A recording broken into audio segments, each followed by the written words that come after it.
am making some chicken and dumplings in the quick cooker. I just want to show you how easy it is for a weeknight meal to throw it in there and be on your way. This one takes a little bit more than just throwing it in there. However, you'll kind of see what it does. It is an awesome device. You don't just have to do certain things. There's so many possibilities with it. So what I'm going to do first is put 2 tablespoons of butter in my quick cooker. And then I'm going to turn it on to saute and let the butter melt. The saute setting is just like sauteing on a stovetop. Or sorry, sear. There we go. I'm so used to it saying saute. So it's on sear, and we're just going to let it warm up and the butter melt a little bit, and then we're going to throw our onions in. Let me move this out of the way. So we are using our cutting boards here. There are lots of cutting boards from Pampered Chef. There are wooden ones, there are plastic ones, and then there are the flexible cutting mats as well. All great. I love all of them. I really like the plastic ones. I like the big, large groove one because it has a groove all the way around it, perfect for watermelon. And I like the flexible ones because they're easy to store, which most of them are, but this one is so skinny, you can have so many of them, and they don't start piling up so fast. So I like the flexible for that very, very much so. I'm going to use my food chopper here to chop up some onions. And then we're going to saute them with the butter.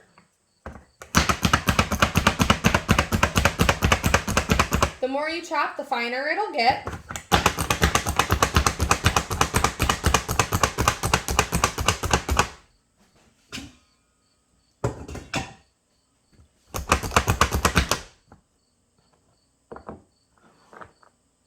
All right, so I'm just gonna pick it up and dump my onions in.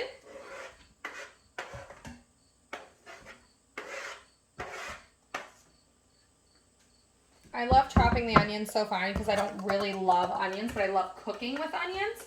And if I know, there's big chunks in there and stuff, I won't eat it, but these I will eat because they're nice and finely chopped. Onions are cooking. And let me show you what's going on in here. So it's just sauteing. My butter is melting. I don't know if you guys can see through the steam. And while that is cooking, I'm going to cut up some onions, or some carrots as well. Just chop and dice. Now, we had this recipe once before, and my husband said to never make chicken and biscuits again, that chicken dumplings are the way to go, but it needed more dumplings. So I got a bigger can this time of the dumplings, and we're going to put that in there. You can chop the carrots as fine as you want. If you want just bite sizes, that's fine. If you want it chopped, you can use like the food chopper.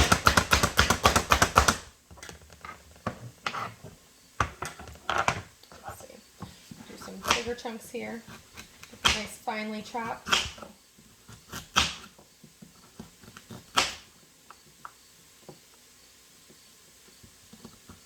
If you like nice and fancy carrots, say you're cooking for dinner and you want nice and fancy carrots, we have our crinkle cutter, great for cheese. It cuts cheese so well, and it cuts vegetables so well as well. It just goes, hear that? It's so much nicer than even chopping with any kind of knife. All right, let me stir my onions in here again.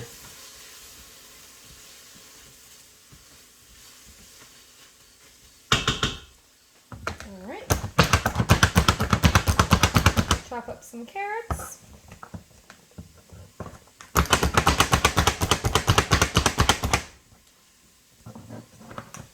What are you guys having for dinner tonight?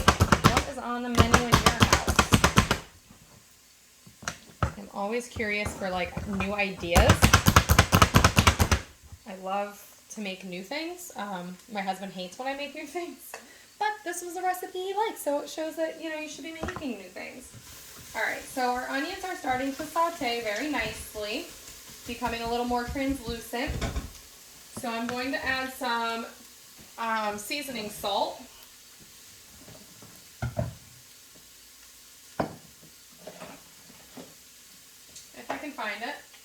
always, the goal is finding your seasonings. There we go. We do have an exclusive Pampered Chef seasoning salt. It's so good. And we're going to do, I think it was a tablespoon. I will post the recipe below because I may be wrong on this.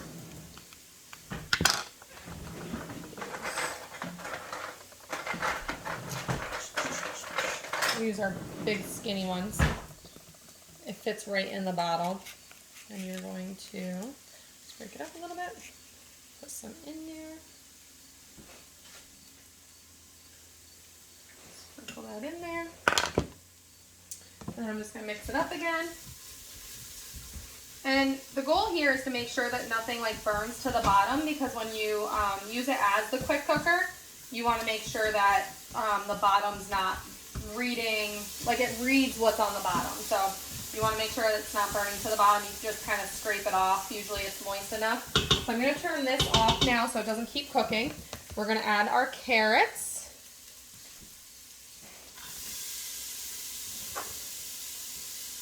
And some celery. Here I have chopped up celery already. I chopped it up because I had some left over. It was going to go bad. So I'm just going to put that in there. It's just frozen from the freezer. Keep mixing it.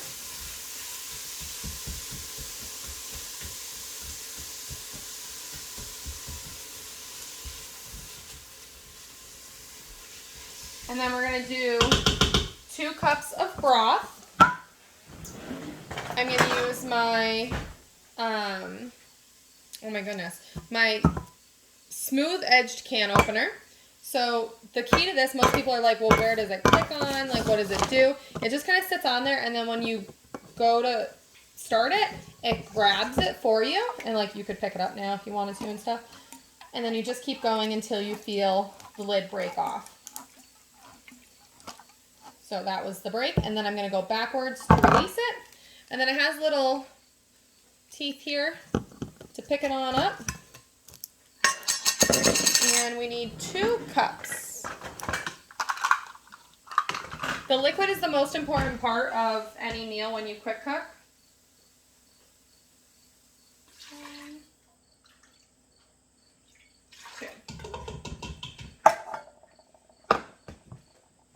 Alright, I'm going to mix that up, make sure nothing is on the bottom of my pan.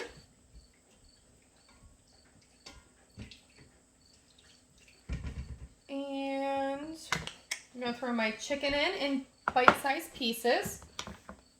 Get this out of the way. Bring over my chicken.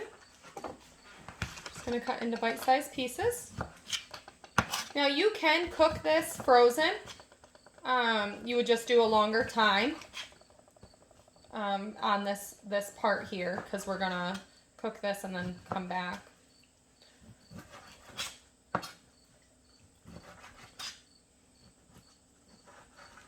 If I did it frozen, I probably would not try to cut it beforehand because that is awful. But I would use my salad choppers to cut up the chicken after it was cooked. It only takes a couple seconds then, just as easy as cutting it is right now. But it's really hot, so you wouldn't want to try to cut it with your hands because then you'd be burning yourself.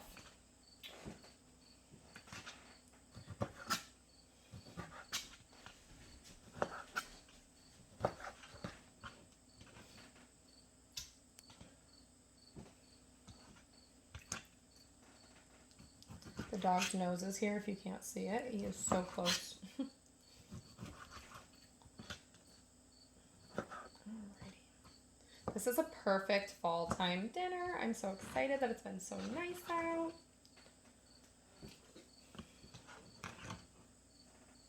Alright. I think that is enough chicken. We have a little bit left over for the dough. Alright. So I'm going to set this on high for about 2 minutes. I'm going to do 3 just because I like mine to kind of be overcooked rather than undercooked. It's not going to hurt it. And I'm going to make sure my top here, let me just wash my hands. Sorry, gotta go to the sink with me. Just touching that chicken. Okay. So here on the top, you want to make sure everything is even, and then this little red device will pop up telling you it's ready, or that it's sealed, that it's pressurized to the pressure it needs to be. And then you're just gonna set the timer. I have it on chicken, and then I adjust the time down to 3 minutes and then hit start. And then that will warm up the liquids in there, and then it will create steam, which will create pressure, and then dinner will be almost done. We're just going to open it up and pop in some dumplings, which are just some biscuits that I opened up here. You're going to cut them up, and then you're going to cook it for just a couple more minutes. And because it's already hot, it won't take as long. And then dinner is served. Chicken and biscuits in the quick cooker. I will post a picture below of the finished product, and I hope you guys have a great day. Bye.